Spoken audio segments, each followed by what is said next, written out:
Hello everyone, welcome to Battle IAS. I hope आप लोग बहुत अच्छे होंगे। आज हम 16 नवंबर का न्यूज़पेपर एनालिसिस करेंगे। इसमें टोटल मैंने 5 आर्टिकल लिए हैं, जिससे पहला आर्टिकल बात करता है डॉल्फिन और फिशर के बीच कोऑपरेशन देखा गया है अस्तमुद्दी लेक में। अब ये देख के आपको लग रहा होगा ये कैसा कोऑपरेशन है, मतलब यहाँ पे फिशर और ह्यूमन के बीच में कोऑपरेशन सुना है, कंट्रीज के बीच में कोऑपरेशन सुना है, यहाँ पे एनिमल और ह्यूमन के बीच कोऑपरेशन है। बहुत इंटरेस्टिंग आर्टिकल है। अगेन आप ये मत सोचिए कि आप यूपीएससी के लिए प्रिपरेशन कर रहे हैं, आप पहले ये सोचो कि आप आर्टिकल की एसेंस समझ पा रहे हो नहीं समझ पा रहे हो। एक बार एसेंस समझ लीजिए तब लेके आइए अपनी यूपीएससी, क्योंकि अगर आप एसेंस को इग्नोर कर दोगे तो आपको ब्यूटी नहीं मिल पाएगी आर्टिकल की। तो यहाँ पे आपको मैं समझाऊंगा आर्टिकल कितना ज़्यादा इंटरेस्टिंग है ये, ठीक है। फिर आपका नेक्स्ट आर्टिकल ऑलरेडी मैंने थोड़े दिन पहले कवर किया था। ये बात करता है जीएनएसएस स्पूफिंग का इंसिडेंट जो हुआ था, जहां आप जीपीएस स्पूफिंग कहते हैं, दिल्ली में देखने को मिला था। एक बार ओवरऑल आपको मैं रिकॉल करवा दूंगा क्या था कैसे था। यहाँ पे जीएनएसएस के ऊपर बात की, जिसे आप लोग ग्लोबल नेविगेशनल सैटेलाइट सिस्टम कहते हैं। मैं यहाँ पे डिस्कशन करूंगा ये होता क्या है। अलग अलग कंट्रीज़ के पास जो खुद का जीएनएसएस है वो उसका नाम क्या है, इंडिया का जिसे नेविक कहते हैं उसका कैसे एक तरीके से यूज़ होता है। एक इन डिटेल डिस्कशन आपके साथ में करूंगा इस आर्टिकल में। नेक्स्ट आर्टिकल बात करता है कि भैया जो एआई है अभी क्यों पूरी तरीके से रेवोल्यूशनाइज नहीं किया है ड्रग डिलीवरी को। अब यहाँ पे स्ट्रेट अवे क्वेश्चन है, तो इस क्वेश्चन का आंसर देंगे कि क्या क्या इम्पेडिमेंट्स है, क्या क्या प्रॉब्लम्स हैं एआई के साथ जिस वजह से ड्रग डिलीवरी नहीं हो पा रही है या ड्रग डिस्कवरी नहीं हो पा रही है पर्टिकुलरली। अब ये आर्टिकल आपका बहुत इंपॉर्टेंट है जीएस पेपर 3 के लिए। एग्जैक्टली उसी से कनेक्टेड क्वेश्चन उठा था, ये 2 नहीं बेटा, जीएस 323 में था। Introduce the concept of artificial intelligence. Intelligence मतलब कैसे बोलते हैं भैया, आप अपनी इंटेलिजेंस बताओ। तो आर्टिफिशियल मतलब ये आर्टिफिशियल तरीके से बनाई गई इंटेलिजेंस होती है, यही तो मतलब है। You don't have to make any concept intricate unnecessary, keep it as simple as you can. Do not worry about the matter of fact कि दुनिया में लोग क्या बता रहे हैं। अब होता क्या, आप कहीं भी बड़े बड़े कोचिंग में कहीं पे भी आप जाओगे, वहाँ पे बेसिक क्या होता है कि if you are paying in lakhs, तो वहाँ पे उस कॉन्सेप्ट की डेफिनेशन बहुत ही आसान भाषा में नहीं बताएंगे। वहाँ पे उसको आपको ऐसे कन्वे किया जाएगा जिससे लगे कि भैया इसकी value is equal to the amount which you have paid. और ये चीज़ नहीं होनी चाहिए। आपका मेन ऑब्जेक्टिव क्या है, जो भी कॉन्सेप्ट आपके सामने दिख रहा है उसको एकदम आसान और लेमन भाषा में आपको अपने दिमाग में रखना है। जिस वक्त जिस घड़ी आपने ये सीख लिया है बेटा, आप ये समझ के चलिए आपकी आधी प्रिपरेशन यहीं से आसान हो जाएगी। क्योंकि अक्सर क्या हो रखा है, मार्केट में बहुत ज़्यादा कन्फ्यूजन क्रिएट हो रखा है चीज़ों को लेकर के, और उससे हटने के लिए सबसे पहले आपको जो कॉन्सेप्ट दिख रहा है उस कॉन्सेप्ट को बहुत ही आसान भाषा में रखना होगा, उसको आसान भाषा में आपको समझना होगा पर्टिकुलरली, ठीक है। चलो, यहाँ पे किसके ऊपर, क्लिनिकल डायग्नोसिस के ऊपर बात हुई है। तो यहाँ पे ये जो आप आर्टिकल देखोगे ये भी मेडिसिन के ऊपर है। इस आर्टिकल के पॉइंट्स को आप यहाँ पे इस्तेमाल कर पाओगे।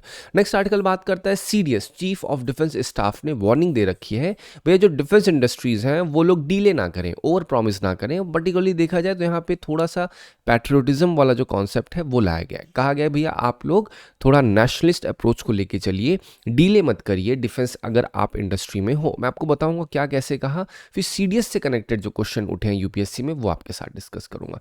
फिर लास्ट आर्टिकल बात करते हैं कॉन्गो हॉस्पिटल में अटैक हुआ है। अब आपने देखा होगा भैया कॉन्गो वहाँ पे कितना ज़्यादा उसकी रेलेवेंस रहती है। प्लेसेस इन न्यूज़ में सवाल कई बार पूछे जा चुके हैं, कॉन्गो बेसिन के बारे में क्वेश्चन पूछा गया। तो आज आपको मैं एक रिलेटिव नॉलेज दूंगा कि कैसे यहाँ से क्वेश्चंस उठे हैं और ये क्या है प्लेसेस इन न्यूज़ का कॉन्सेप्ट।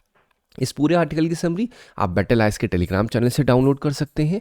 चलिए स्टार्ट करते हैं अपना पहला आर्टिकल। अब पहला आर्टिकल आपको देखने लग रहा है क्या लिख रहा है, real dolphin fisher kinship in Ashtamudi lake to be studied. अब ये भी स्टडी होनी है इसके ऊपर पर्टिकुलरली, बट आप ना इसको एक स्टोरी के माध्यम से समझिए। होता क्या है, अष्टमुद्दी एक लेक है पर्टिकुलरली, ठीक है, मतलब एक तालाब है। अब इस तालाब में होता क्या है कि जो फिशरमैन आते हैं किस लिए आएंगे, बोलोगे सर फिशरमैन है तो ऑब्वियसली बात है फिश के लिए आएंगे, अपने जाल डालेंगे मछुआरे, ठीक है। अब होता क्या है कि ये जो डॉल्फिन है, ये डॉल्फिन क्या करती हैं, डॉल्फिन अपने साथ एक तरीके से पानी में धक्का लगा के ये छोटी छोटी मछलियों को लेकर के आती हैं फिशरमैन के सामने।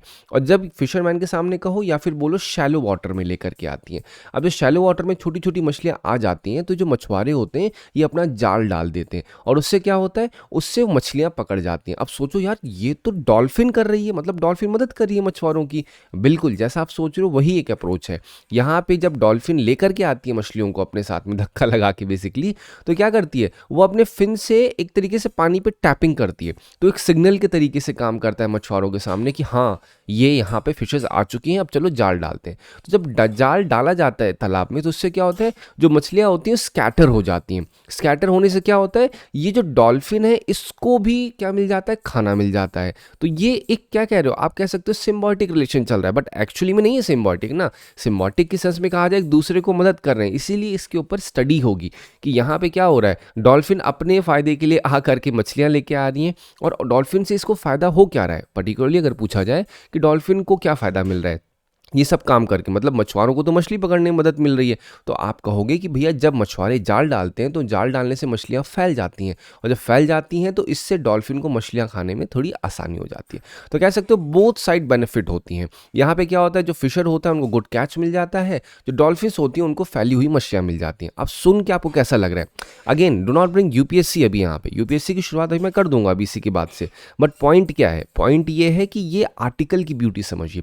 तो अब मैं आके लेके आता हूँ यहाँ पे यूपीएससी कॉन्सेप्ट, अष्टमुड्डी लेक पहला स्टैटिक पोर्शन, दूसरा स्टैटिक पोर्शन डॉल्फिन, पर्टिकुलरली कहा जाए तो हम्ड बैक डॉल्फिन के बारे में बात हुई है यहाँ पे। तो 3 स्टैटिक पोर्शन हमको मिल चुके हैं, अब स्टार्ट करते हैं एक एक को। अष्टमुड्डी लेक कहाँ पे, कोलम डिस्ट्रिक्ट केरला में है, ठीक है।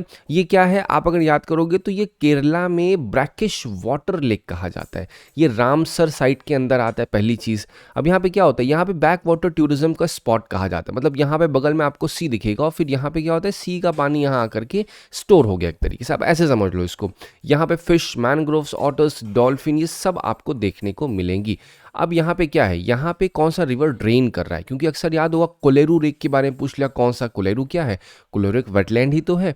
तो ठीक उसी तरीके से अष्टमुड्डी जब एक वेटलैंड है तो यहाँ पे कौन सा रिवर है, तो आप कहोगे भैया कलाड रिवर जो है वो मेन रिवर कही जाती है जो अष्टमुड्डी में आ रही है, ठीक है। चलो अब बात करते हैं कि ये क्वेश्चन जो पूछा, ये बेसिक छोटे से एग्जाम में कहीं पूछा गया, आई थिंक एसएससी में ही जनरल पूछा गया है। अगेन आपको मैं इसलिए दिखा रहा हूँ कि आपको दिखे कि क्वेश्चन ऐसे पूछ सकते हैं एग्जाम्स में। In which of the following state is Ashtamudi lake located, आप आसानी से बोलोगे केरला में लोकेटेड है भाई, है ना। चलो अब देखते हैं डॉल्फिन कैसे गेन करेंगी इस प्रोसेस से, मतलब डॉल्फिन ने जो अपने ये आप देख रहे हो ना, ये फिन से टेल से अब एकदम छपाक छपाक यहाँ पे करते हैं। तो यहाँ पे क्या होता है, पानी पे जब आवाज़ आती है तो सिग्नल के तरीके से काम करता है। तो इससे होता क्या है, पहली चीज़ हंटिंग ईजियर हो जाती है। जब फिशर जो होते हैं वो नेट फेंकते हैं उससे क्या होता है, पैनिक होता है फिश में, स्कैटर होती हैं, और स्कैटर होने की वजह से क्या होता है, डॉल्फिन के लिए मच ईजी हो जाता है कैच करना। यहाँ पे फूड गारंटीड होता है डॉल्फिन के लिए, क्योंकि उन्हें पता है कि जितनी बार वो सिग्नल देंगे फिशर को उतनी बार नेट फेंका जाएगा, और जितनी बार नेट फेंका जाएगा उससे कहीं ना कहीं फीडिंग अपॉर्चुनिटी मिल जाएगी डॉल्फिन को। अब सोचो कितना दिमाग लगा रही है डॉल्फिन, है ना। एनर्जी सेव हो जाती है, इंस्टेड ऑफ यहाँ पे पूरे अलग अलग जहाँ पे फैली हुई फिशेस को जाके पकड़ेंगी, रादर देन डूइंग दिस ये क्या करती हैं, सोचती हैं चलो भाई एक काम करो, इनको एक जहाँ पे ले जाके भगाओ और भगा के यहाँ कैद करो, और जैसी कैद होंगी उसमें जो भागेंगी वो मैं खा लूँगा, ठीक है, या खा लूँगी जो भी होंगी ठीक है। तो ये क्या है, ये तरीका है जो आप समझ सकते हो अपने दिमाग में। फिर क्या है, एक स्ट्रेड स्ट्रैटेजी है जो इवॉल्व हुई है ओवर टाइम कही जाती है, ठीक है। तो आपको समझ में आ गया कि डॉल्फिन को क्या गेन होता है इस पूरे प्रोसेस से। अब मैं बात करता हूँ अलग अलग टाइप्स की डॉल्फिन। एक होती है गैंजेस रिवर डॉल्फिन, इसका नाम क्या कहते हैं, इसका नाम सुसु कहा जाता है जनरली। ये फ्रेश वाटर में पाई जाती हैं, एंडेंजर्ड स्टेटस होता है।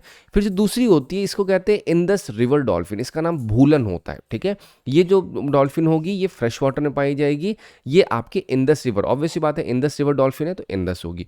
आपको ये नाम ध्यान रखना हो कौन सा, भूलन और सुसु करके जो है, इसका भी स्टेटस क्या है, एंडेंजर्ड स्टेटस में आता है।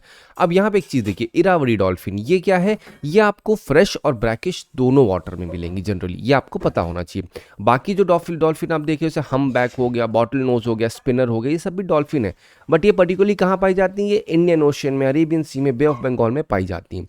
ये जो फर्स्ट 3 मैंने आपको बताई कौन कौन सी गैंजेस रिवर, फिर क्या बताया मैंने आपको, इंदस रिवर, फिर आपको बताया इरावदी, ये 3 के 3 जो होते हैं कहीं ना कहीं रिवर से कनेक्टेड हैं, है ना। तो इस वजह से आपको अपने दिमाग में ध्यान रखना होगा कि किस तरीके से डॉल्फिन फ्रेश वाटर में है या फिर ब्रैकिश में। तो इरावदी आपको ब्रैकिश में दिख जाएंगी, ठीक है।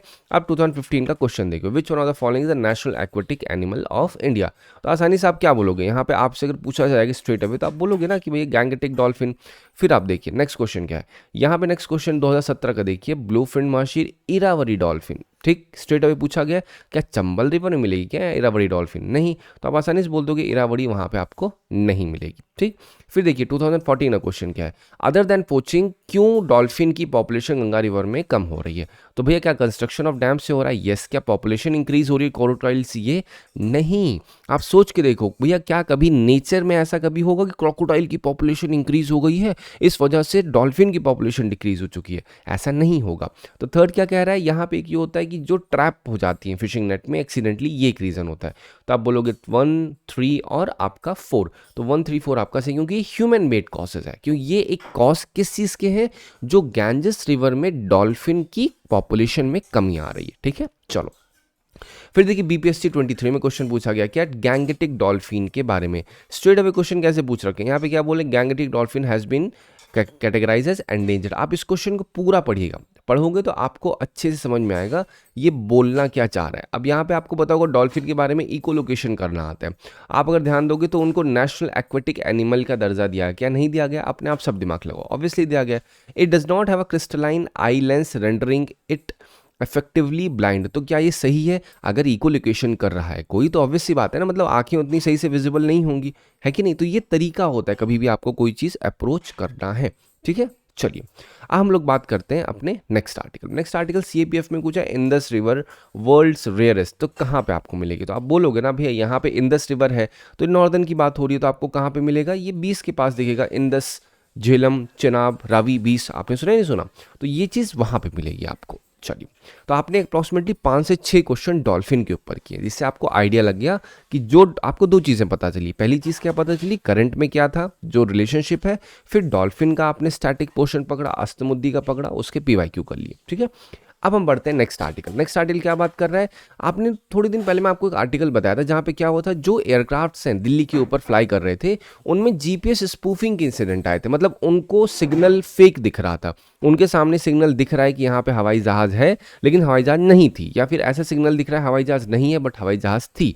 तो ये सब चीज़ें क्या थी, ये कहा जाता है जीपीएस स्पूफिंग, जहाँ पे फेक सिग्नल दिया जाता है और वो ओरिजिनल नहीं होता है। तो जब ऐसा हुआ तो इससे क्या हुआ, फेक सैटेलाइट सिग्नल हुआ, जिससे एयरक्राफ्ट की पोजीशन रॉन्ग दिखी। यहाँ पे टेरेन की वार्निंग अलग हो गई, मतलब बारिश नहीं हो रही लेकिन बारिश का सिग्नल मिल रहा है उनको अपने जितने भी सेंसर्स लगे हुए हैं। तो ये स्पूफिंग का इफेक्ट हो गया। तो जो पायलट हैं आपके एयर इंडिया के, उन्होंने कहा कि भैया जो स्पूफिंग है ये अप्रॉक्सीमेटली 5 से 6 दिन हमें देखने को मिली है। ठीक है, अब इसकी वजह हुआ क्या, पहली चीज़ कही जाती है ये जोड़ा गया, क्या कोई वीआईपी मूवमेंट हुआ था जिसकी वजह से यहाँ पे स्पूफिंग हुई थी? तो इसका जवाब है नहीं। जब कभी वीआईपी मूवमेंट होता है स्पूफिंग नहीं होती, जैमिंग की जाती है, फेक सिग्नल नहीं कन्वे किए जाते हैं वीआईपी मूवमेंट में। तो गवर्नमेंट ने क्या है, जो अजीत डोभाल है उन्होंने एक ऑर्डर की है डिटेल्ड प्रूफ कि भाई इसमें कहीं कोई नॉन स्टेट एक्टर का हाथ तो नहीं है। क्योंकि अभी के लिए देखा जाए तो जो मैनुअल सिस्टम था उसको ऑन स्पॉट लॉन्च कर दिया गया था, जिससे किसी भी तरीके से कोई दिक्कत ना हो इस पूरे प्रोसेस में, मतलब जो एयरक्राफ्ट फ्लाई कर रहे हैं। लेकिन अगर ये चीज़ नहीं काम करेगी तो कहीं ना कहीं प्रॉब्लम तो बड़ी हो सकती है, इस वजह से डिटेल प्रूफ की गई है। तो अब यहाँ पे एक पॉइंट आता है GNSS के ऊपर। What is this? ये बेसिकली क्या होता है, आप बोलोगे सैटेलाइट बेस्ड नेविगेशन सिस्टम होता है। जैसे हर एक कंट्री का अपना सैटेलाइट होता है जहाँ से वो नेविगेट करते हैं अपनी देश की बॉर्डर्स को। तो ये क्या करता है, लोकेशन, नेविगेशन, टाइमिंग, ये सब प्रोवाइड करता है। अब जीपीएस आपने सुना होगा, जीपीएस कहाँ का है, यूएसए का है, ग्लोनास कहाँ का है, रशिया का गैलीलियो ईयू का है। फिर आप चाइना का देखोगे, नाविक इंडिया का क्या है, GNSS है। कैसे काम करते हैं, मल्टीपल सैटेलाइट्स होते हैं अलग अलग ऑर्बिट्स में, वो सिग्नल भेजते हैं और सिग्नल से क्या होता है, सिग्नल से रिसीवर की जो एग्जैक्ट पोजीशन होती है वो कैलकुलेट की जाती है। इसका यूज़ कहाँ पे होता है GNSS का, आप बोलोगे एविएशन, शिप्स, स्मार्टफोन और बहुत अलग अलग जहाँ पे इसका इस्तेमाल होता है। थ्रेट्स क्या है, जैमिंग और स्पूफिंग, जैसे आपको यहाँ देखने को मिला था किसका, जो अभी एयरक्राफ्ट में आपका जो स्पूफिंग इंसिडेंट्स देखने को मिले थे दिल्ली के ऊपर। ठीक है, चलो हम लोग बात करते हैं नाविक क्या है। ये क्या है, नेविगेशन विद इंडियन कॉन्स्टेलेशन। ये इंडिया का क्या है, रीजनल सैटेलाइट नेविगेशन सिस्टम है। अब ये क्या है, एक्यूरेट पोजीशन प्रोवाइड करता है, टाइमिंग प्रोवाइड करता है, किसके लिए, सिविलियन मिलिट्री दोनों यूज़ के लिए। तो ये तरीका आपको पता होना चाहिए कि क्या करते हैं, सैटेलाइट्स अलग अलग ऑर्बिट में, जैसे यहाँ पे एक सैटेलाइट, यहाँ पे एक सैटेलाइट, सारी सैटेलाइट एक साथ ऐसे रखेंगे और ये चैनलाइज हो जाएंगे, कहाँ फोकस, इस पूरे इंडिया के ऊपर फोकस कर देगी। अब ये सारी सैटेलाइट एक दूसरे के साथ कोऑर्डिनेट करके एग्जैक्ट कोऑर्डिनेशन करेंगे किसके साथ, जो यूज़र है नीचे, ठीक है, जो रिसीवर है पर्टिकुलरली। चलो अब मेन ऑब्जेक्टिव क्या है, रिलायबल एक्यूरेट नेविगेशन करना। अगर मैं आपको बताऊं इससे क्या बेनिफिट होगा, तो ऑब्वियस सी बात है इससे कहीं ना कहीं स्ट्रैटेजिक ऑटोनॉमी बढ़ेगी, डिफेंस और क्रिटिकल सेक्टर में भी बहुत ज़्यादा मदद देखने को मिलेगी। आपको पता होना जो एटॉमिक क्लॉक होती है वो बहुत ही प्रिसाइज क्लॉक होती है, मतलब एटॉमिक क्लॉक का मतलब ये हो गया कि घड़ी के अंदर छोटे छोटे एटम्स से मूवमेंट हो रहा है, वो जो घड़ी चल रही है पूरी, तो वो बहुत ही प्रिसाइज टाइम सिग्नल प्रोवाइड करते हैं। इससे क्या होता है, लोकेशन की एक्यूरेसी और ज़्यादा मेंटेन हो जाती है। अब यहाँ पे आपको अलग अलग कंट्रीज का ये लिखा हुआ है। अब देखिए क्वेश्चन कैसे पूछा गया है। 23 क्वेश्चन देखिए, which one of the following country has its own satellite navigation system. तो आप बोलोगे ऑस्ट्रेलिया के पास है, यहाँ पे आप खुद देखिए ऑस्ट्रेलिया के पास है, कनाडा के पास है, इजराइल के पास, तो आप बोलोगे जापान के पास अपना है या नहीं है, तो आप बोलोगे है उसका। ठीक है, चलो हम बात करते हैं 2018 का। क्या लिखा है, IRNSS। इसको आप एक बार खुद से पढ़िएगा तो आपको आइडिया लग जाएगा क्या ये सही है या फिर गलत है। आप थोड़ा सा अगर ध्यान दोगे तो क्या रहा है, IRNSS कवर्स एंटायर इंडिया। क्या एंटायर इंडिया कवर करता है और इंडिया की 5500 स्क्वायर किलोमीटर की बॉर्डर भी कवर करेगा? अरे नहीं भाई, ऐसा नहीं होता है। फिर क्या कह रहा है, India will have its own navigation system with full global coverage. Global coverage थोड़ी होगी, वो तो इंडिया की बॉर्डर की होगी, तो आप बोल दोगे ये नहीं है। लेकिन जो INSS है ये क्या बोलोगे, 3 सैटेलाइट जियो स्टेशनरी में, 4 आपकी जियो सिंक्रोनस में, तो ये सही है आपका। ठीक है, चलो अब बात करते हैं नेक्स्ट आर्टिकल में। नेक्स्ट आर्टिकल बहुत डिटेल वाला नहीं है, इसमें इन शॉर्ट आपको मैं बताता हूँ मुद्दे की बात क्या है। अब हुआ क्या, 2010 में जो गूगल डीप माइंड का अल्फा फोल्ड था, एक AI था, उसने क्या किया, उसने अलग अलग टाइप की एक बोलते हैं ना सीक्वेंसिंग बनाई, जहाँ पे क्या हुआ ये पता लगा कि भैया कोई बीमारी का हम कैसे इलाज निकालेंगे। तो बीमारी के जो पार्टिकल्स होते हैं, बीमारी जो सेल्स होते हैं, उनका यूज़ करके अलग अलग कॉम्बिनेशंस में ड्रग्स को बनाया गया। तो उस समय अल्फा फोल्ड को एक मेजर साइंटिफिक माइलस्टोन कहा गया। तो बहुतों ने एक्सपेक्टेशन की कि भैया आने वाले समय में ड्रग डिस्कवरी जो है बहुत ज़्यादा ट्रांसफॉर्म होने वाली है। लेकिन 5 साल बीत चुके हैं, अभी तक बहुत ज़्यादा नई मेडिसिन्स नहीं इंक्रीज हुई हैं। तो ये गैप जो हो रहा है, ये गैप क्यों हो रहा है? इसका गैप कहीं ना कहीं कहा जा रहा है कि भैया यहाँ पे जो डिस्कवरी है वो स्लो हो चुकी है और एक्सपेंसिव हो चुकी है टेक प्रोग्रेस होने के बावजूद। तो यहाँ पे रियल चैलेंज क्या है? Real challenge lack of ideas नहीं है, बल्कि पुअर क्वालिटी ऑफ हाइपोथेसिस है। What is this meaning of poor quality of hypothesis? मतलब मान लो ये भाई साहब एक AI हैं, इनके सामने 10 बीमारियां दी गई। अब ये 10 बीमारियों का इतने हजारों में कॉम्बिनेशन दे देते हैं कि लोग समझ नहीं पाते हम कौन से कॉम्बिनेशन के ऊपर जाके दवा बना दें इस बीमारी का इलाज करने के लिए। तो सबसे बड़ी दिक्कत तो यही है। तो अब इस दुविधा का उपाय करने के लिए लोगों ने क्या सोचा? लोगों ने सोचा हमें एक सिस्टमैटिक फॉर्मेट में हाइपोथेसिस देना होगा। तो क्योंकि इतने हाइपोथेसिस हैं, बिलियंस ऑफ मॉलिक्यूल्स आइडिया देंगे, क्वालिटी डेटा का लैक कर रहा है कहीं ना कहीं। प्रॉब्लम जो है अभी भी नहीं पता चल पा रहा है कि डिफाइंड सिलेबस क्या है। हर एक बीमारी अपने तरीके से बिहेव करती है, साथ ही साथ बायोलॉजिकल कॉम्प्लेक्सिटी होती है। अगर कभी भी आपने AI ने कोई दवा बना दी है तो जरूरी थोड़ी वही सेम चीज़ ह्यूमन बॉडी में एग्जैक्टली उसी तरीके से काम करेगी। तो ये चीज़ कहीं ना कहीं क्या दिखाता है, ये चीज़ शो करता है कि ये सारी चैलेंजेस हैं AI का ड्रग डिस्कवरी में जो प्रिवेल कर रहा है।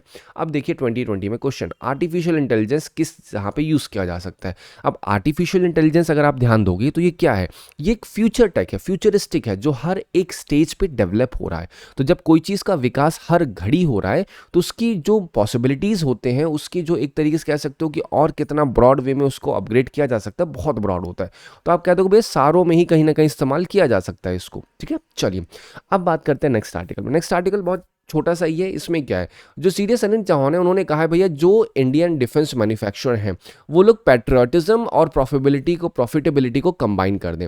मतलब जो देश प्रेम है और जो आपका खुद का खुद से प्रेम है, मतलब फ़ायदा, उन दोनों कंबाइन करिए। और जब कंबाइन करोगे तो उससे क्या होगा, अगर आपका देश प्रेम है तो आप पहले डीले नहीं करोगे, आप कॉस्ट को अननेसेसरी इन्फ्लेट नहीं करोगे, प्रॉफिट लो लेकिन अननेसेसरी इन्फ्लेशन नहीं क्रिएट करोगे, ओवर प्रॉमिस नहीं करोगे, ये नहीं बोलोगे भैया हम आपको इतने समय में इतना कुछ देने वाले हैं। ये सारी चीज़ें स्ट्रेट अवे कहा गया है कि आपको नहीं करनी है। ठीक है, अब ये चीज़ क्या है, बहुत सारी फर्म्स ने साइन किया था कॉन्ट्रैक्ट्स लेकिन वो डिलीवर नहीं कर पाए ऑन टाइम, तो इस वजह से ये चीज़ इन्होंने कही है। तो कहा है किसने, CDS ने कहा है भैया आपको अपना ऑनेस्ट असेसमेंट देना होगा। अब आपने वर्ड सुना CDS, chief of defence staff, तो आप जैसे ही सुनोगे CDS तो आप क्या बोलोगे, भैया ये कोई आपका मिलिट्री कमांड नहीं है CDS के पास, ये एक तरीके से सलाहकार है या एडवाइजर है। किसको, जो आपके रक्षा मंत्री होते हैं। तो आप क्या बोलोगे, इनके पास कोई मिलिट्री कमांड नहीं है तीनों तीनों सर्विसेज की। ये सिर्फ क्या करते हैं, तीनों सर्विसेज से प्लानिंग, प्रोक्योरमेंट और ऑपरेशंस का काम करने में मदद करते हैं। ठीक है, अब ये सीडीएस के बारे में इंफॉर्मेशन आप एक बार पढ़िएगा, नोट्स आपको टेलीग्राम पे मिल ही जाएंगे।